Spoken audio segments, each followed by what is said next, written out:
तो हेलो दोस्तों, आप सभी का स्वागत है आज के इस नए वीडियो में नए टॉपिक के साथ। तो चलिए इस प्रकार से आज के इस प्यारे से टॉपिक में हम लोग क्या पढ़ रहे हैं। हम लोग कोशिका की संरचना के अंतर्गत आज के जो टॉपिक है, आज के जो क्लास है, क्लास नंबर तीसरा होने वाला है।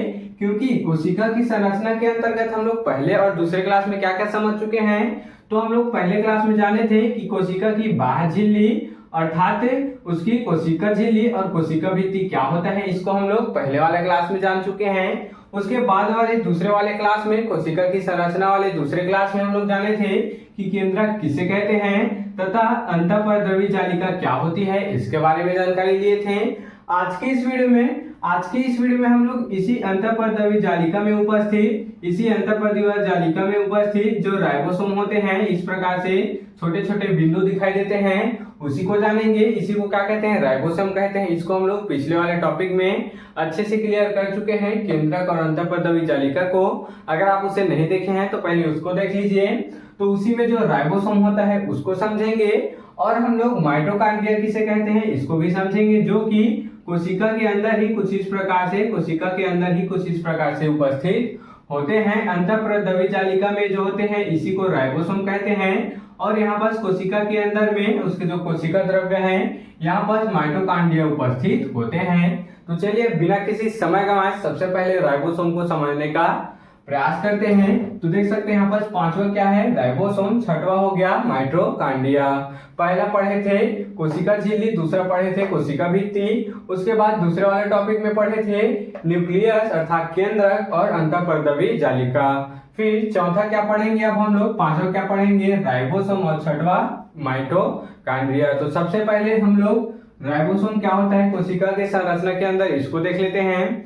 तो यह पादप तथा जंतु कोशिका दोनों में पाया जाता है। देख सकते हैं, पहले इतना क्लियर करना आवश्यक है कि ये जो राइबोसोम है वह कहाँ पाया जाता है। तो ये जंतु कोशिका और पादप कोशिका दोनों में ही पाया जाता है। पहला पॉइंट यहाँ से क्लियर। दूसरा देखेंगे, दूसरा है यह कोशिका का सबसे छोटा अंग होता है। देख सकते हैं जो माइटोकॉन्ड्रिया है कोशिका का सबसे छोटा अंग होता है, क्योंकि ये बिंदु बिंदु समान अंतःपरद्रवी जालिका में ही पाया जाता है। तो यह सबसे छोटा अंग हो गया। यह प्रोटीन तथा कुछ एसिड से मिलकर बना होता है। कुछ एसिड जैसे कि न्यूक्लिक एसिड जैसे कि कुछ होते हैं न्यूक्लिक अम्ल, तो उससे ये मिलकर बने होते हैं, राइबोन्यूक्लिक अम्ल से मिलकर बने होते हैं। इतना क्लियर।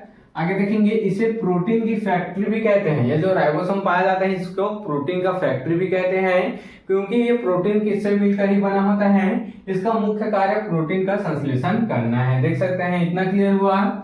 यह दो प्रकार के होते हैं, जो राइबोसोम है वह दो प्रकार के होते हैं। पहले 70S प्रकार के, दूसरा क्या हो गया, दूसरा हो गया 80S प्रकार। देख सकते हैं, तो दोनों ही प्रकार को चलिए देख लेते हैं। 70S प्रकार अर्थात आकार में छोटे वाले, 80S अर्थात आकार में बड़े वाले। इतना क्लियर। तो इसके उदाहरण में है जैसे कि बैक्टीरिया में पाया जाता है। जो 70S वाले जो राइबोसोम है वह किसमें पाया जाता है, बैक्टीरिया में पाया जाता है, जीवाणु में पाया जाता है। जबकि जो आकार में बड़े होते हैं 80S वाले राइबोसोम होते हैं वह विकसित पौधे और जंतु में हम लोग भी आते हैं, मनुष्य भी आते हैं, तो हमें कैसा पाया जाता है 80S प्रकार का राइबोसोम यहाँ पर पाया जाता है। इतना याद रखिएगा कि बैक्टीरिया में क्या पाया जाता है 70S वाले राइबोसोम, और बड़े आकार वाले राइबोसोम अर्थात 80S वाले विकसित जितने भी बड़े बड़े पौधे हैं और जंतु हैं अर्थात हम में पाया जाता है। इतना क्लियर। चलिए अब हम लोग राइबोसोम को देख चुके हैं, राइबोसोम क्लियर कर चुके हैं। अब हम लोग माइटोकॉन्ड्रिया को समझने का प्रयास करेंगे। तो ये क्या होता है, यह कोशिका द्रव्य में पाई जाने वाली गोलाकार अथवा सूत्राकार रचनाएं होती है। देख सकते हैं, ये कोशिका द्रव्य हो गया, ये हमारा साइटोप्लाज्म हो गया, ये न्यूक्लियस है। तो वो कोशिका द्रव्य में पाई जाने वाली गोलाकार या फिर सूत्राकार इस प्रकार से होती है, उसी को बोला गया। आगे पढ़ेंगे, यह दोहरी झिल्ली से घिरी हुई होती है। ये जो आपको दिखाई दे रहा माइटोकॉन्ड्रिया, देख सकते हैं, ध्यान देंगे यहाँ पर सिर्फ दोहरी झिल्ली अर्थात इस प्रकार से एक और झिल्ली से घिरी हुई इस प्रकार से होती है। ये पहला हो गया, दूसरा हो गया। तो ये दोहरी झिल्ली से घिरी हुई होती है। इतना क्लियर। अगला पॉइंट पढ़ेंगे, माइटोकॉन्ड्रिया को कोशिका का ऊर्जा गृह अर्थात पावर हाउस भी कहा जाता है। क्या बोला गया, ये जो यहाँ पास पॉइंट लिखा है ऊर्जा गृह है, किसको कहा जाता है, तो माइटोकॉन्ड्रिया को कहा जाता है। आपके एग्जाम में ये पूछे जाने के अधिकतर चांस होता है। एक नंबर में इसको जरूर से पूछ लिया जाता है कि कोशिका का ऊर्जा गृह किसे कहा जाता है, तो आपको याद रखना है ये ऊर्जा गृह किसको कहते हैं, माइटोकॉन्ड्रिया को कह दिया जाता है। इस प्रकार से आपको संरचना उसमें दिखाई देगा।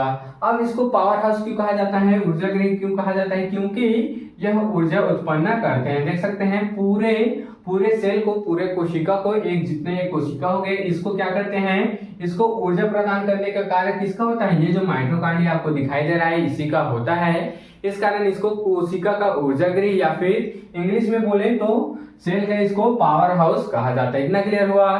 चलिए लास्ट टॉपिक देख लेते हैं, लास्ट पॉइंट देख लेते हैं माइटोकॉन्ड्रिया का। तो इसमें कोशिका श्वसन संबंधित कार्य, जैसे कि देख सकते हैं जो माइटोकॉन्ड्रिया है इसमें कोशिका का श्वसन कार्य भी होता है, अर्थात कोशिका श्वसन संबंधित कार्य तथा एटीपी का निर्माण, ये देख सकते हैं एक प्रकार का ऊर्जा है, एटीपी का निर्माण एवं भोजन का ऑक्सीकरण होता है, किसके द्वारा, तो माइटोकॉन्ड्रिया द्वारा। इतना क्लियर हो गया।